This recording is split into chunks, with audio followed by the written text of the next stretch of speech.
Far Cry Primal, in many ways, is a step in the right direction for the Far Cry series. Taking place in 10,000 BC as well as introducing a beast system mechanic should make this game feel like an evolution of the franchise. Unfortunately, overly familiar gameplay and environmental design stop this from happening.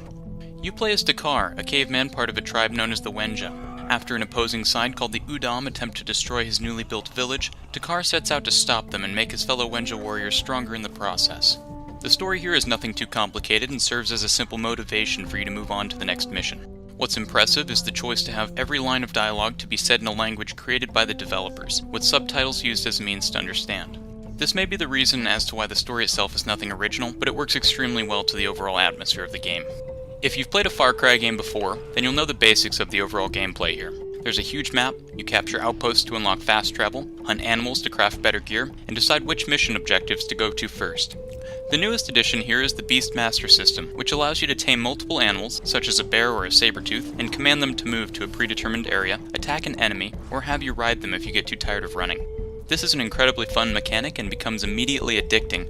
The AI also acts remarkably well, never once not following a command or getting stuck in the environment. Primal's biggest issue, however, is it still feels too similar to the previous games in the series. Everything from the animations, the crafting system, and even the environments, which have mainly consisted of a forest-like setting for how many games now? It feels like the developers simply don't have enough time to make these games. Heck, this game came out less than 18 months since Far Cry 4's release. Despite this though, the game's visuals are still breathtaking. Walking through the glistening trees with the sun rising in the distance is a marvel to behold. There was very little texture or environmental pop-ins, with no severe glitches or bugs to speak of. It's a shame Ubisoft continues to be stubborn when it comes to 60 frames per second, which would only have made this gorgeous game look even better.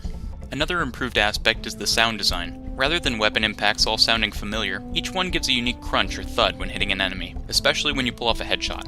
Even the skinning of animals has a realistic sledge effect when you slice your knife through. All of this adds to the brutal and raw atmosphere that the game presents.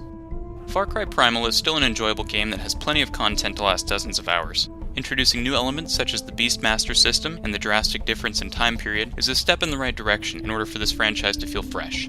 However, the overall gameplay and map design still feels too similar to the previous titles. Hopefully the next installment will feel like a true evolution of the franchise.